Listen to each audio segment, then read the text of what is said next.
This is Gerardo Del Real with Resource Stock Digest. Joining me today is the executive chairman of my largest personal holding, as most of you know. Of course, I'm talking about Mr. Michael Hudson from Hannan Metals. Mike, opportune time to have you on. How are you, sir? I'm very well, thank you, Gerardo.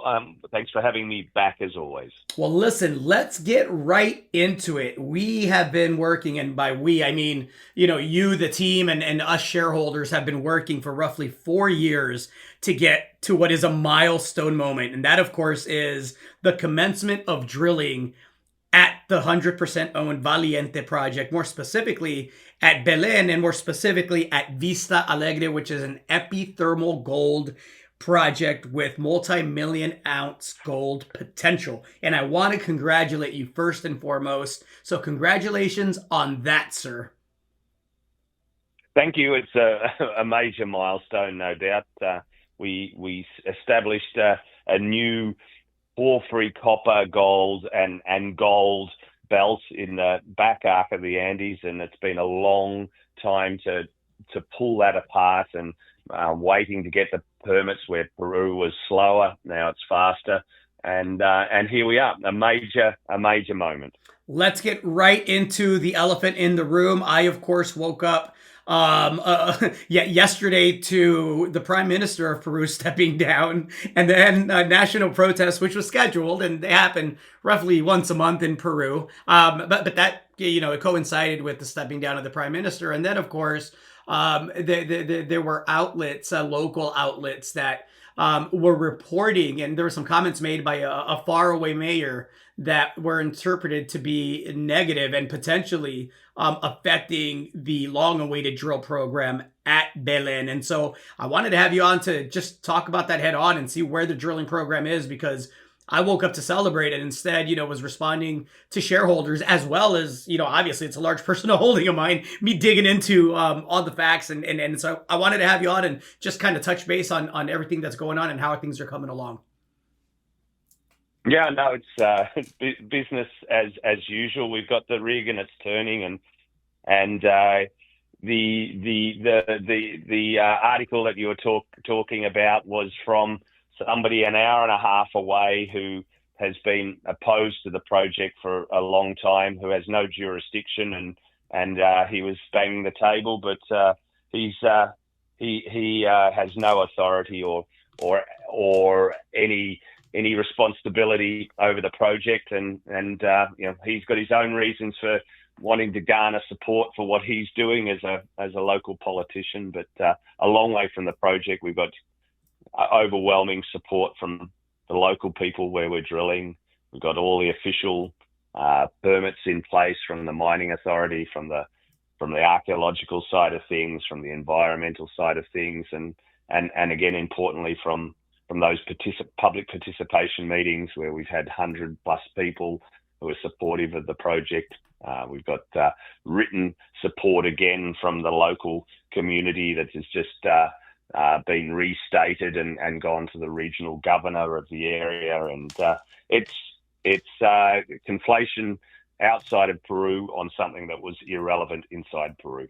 I got to tell you, and this is the value of site visits, right? When myself and Mr. Nick Hodge and our audio video whiz Tim were down there for the very thorough site visit to multiple projects, I had the good fortune of being able to sit down in a very tangible way and have very sincere conversations with the locals. And when I woke up and I saw the price action, and then woke up the next day and saw the price action again, and then after the third day figuring out where it was coming from, I got to tell you, that site visit provided a lot of peace and clarity on my end of it, because I know personally just how supportive the local community is.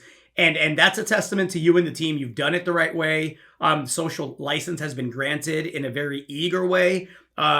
It's been very important to the locals, and I was told this directly, that you've done everything that you've said you were going to do and continue to do so. And so that gave me a lot of calm and gave me a lot of peace, as this would be short-term noise. But again, I can't overstate how much local support there is for figuring out what we have. So let's talk about potentially what we have. And I know we're going to drill 3 projects, but let's start with the one where the drill is turning now. Can you talk to me about Vista Alegre? Vista Alegre is the meat in the sandwich, if you like, between we've got the 2 loaves of bread or slices of bread of the porphyries at each end, Ricardo Herrera and Sortalecchio. The sandwich is about 9 kilometers long, and between porphyry to porphyry, and in the middle is Vista Alegre, which is this epithermal gold project over about 2.5 kilometers. We've got definitely specifically 40 platforms across that whole area, that 9 kilometers, with about 13 to 15 platforms where we can drill multiple holes off each platform in any one of those 3 areas. Vista Alegre is, we have gold in outcrop and in boulders and in soils, and we've done very detailed IP anomalies. So we're drilling combined IP, which is induced polarization, a geophysical technique that maps the sulfide, the disseminated sulfide in the rock, that when the charge is turned on and off quickly, the sulfide releases that charge a little slower. It holds the charge more so than rocks that don't have sulfide. So we can map the sulfide bodies, and generally sulfides are associated with the metals that we're after, in this case gold. So and we know there's gold at surface, and we just have to work out the controls and what is the grade at depth, and the truth machine will tell us that. The drill rig will tell us that. So we've got there's something like 3 or 4 holes we're going to drill in each target. There's about 5,000 meters in the program that we'll drill over the next 3 or 4 months.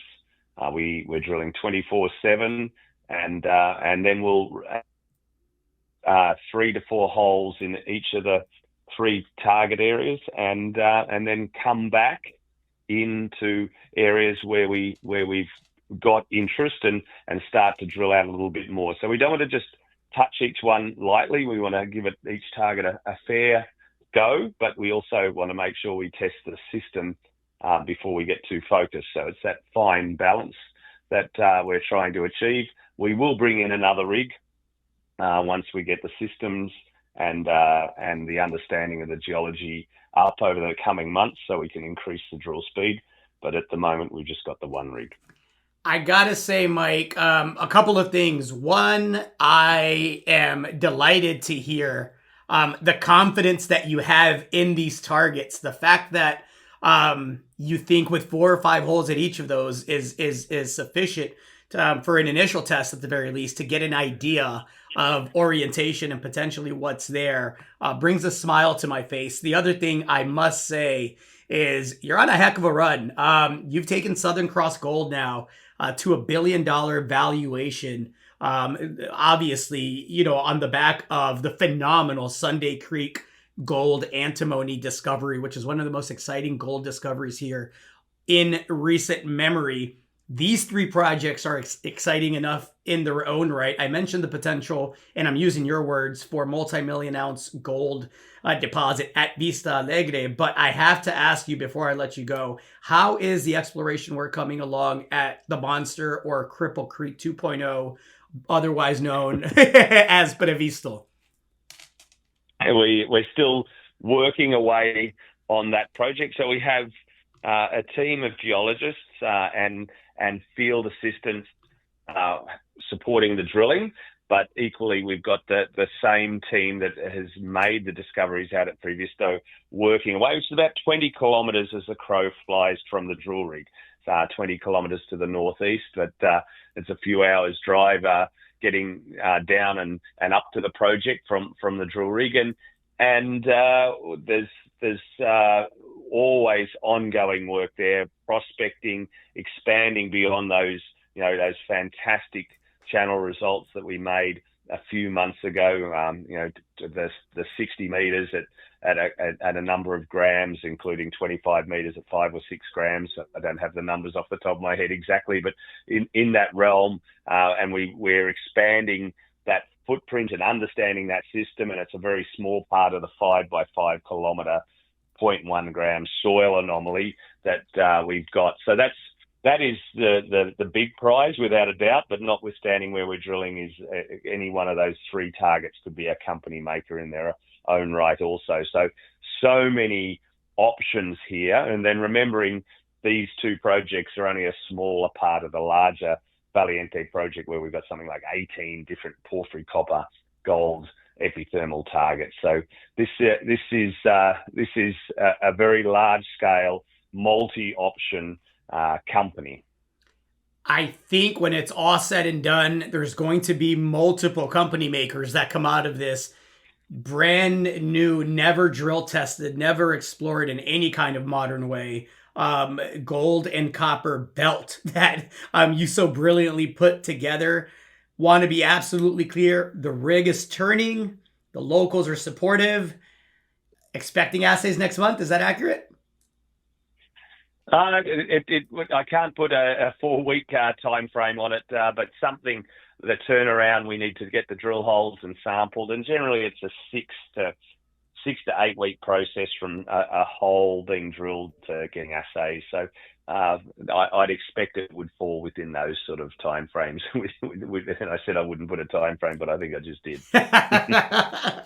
I'll give myself kudos for getting you to do it. Last but not least, when do you expect to get more results from Bavisto? I know right now we've had conversations, and you've said this publicly, that you really want to prove out this sea of gold that is potentially there, and that sure in the heck looks like is there. And yes, look, it's great to have the grades that you've been able to sample thus far, but the continuity is as critical. Is that accurate? That's very true. I mean, you look at these alkaline gold systems, be it Cripple Creek that you referred to, or Augra, they were made on very high grade bodies that were small, hundreds of meters, 700 or 800 meters wide, and tens of long and tens of meters wide, and that's where the majority of the ounces were first found. But they were in what you so well put there, a sea of gold, which is now where Cripple Creek is at, mining at the low grades, but there's still millions of ounces at those lower grades. So they're twofold. They're very high grade systems. They can form very high grade systems, and understanding the controls is very important. But notwithstanding, a sea of lower grade is what forms the meat and potatoes, if you like, of the system. And the sweet spots are obviously what you need to focus on early if you can. And we've demonstrated that already, that we do have very high grades within this sea of gold, but it's understanding the controls and how much of that high grade material there is, and where it heads to from those initial discoveries, basically. Excellent. And I understand that environmental studies for permitting are underway as well. Is that accurate?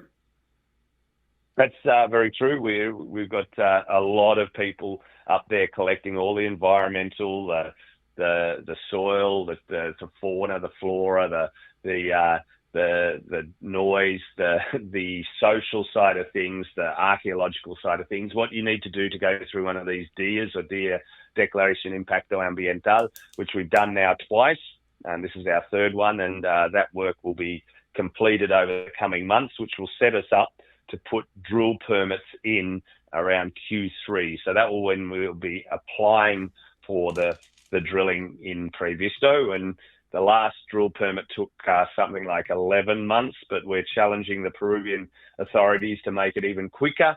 And I think they can. And what we've done over the last 2 days is a lot of education for everybody, because we're in new areas that people haven't explored before. So there's a lot of responsibility on us to do the job well, but equally the authorities are learning about how things should be done in these areas at the same time. So we're working together to make sure it's done perfectly.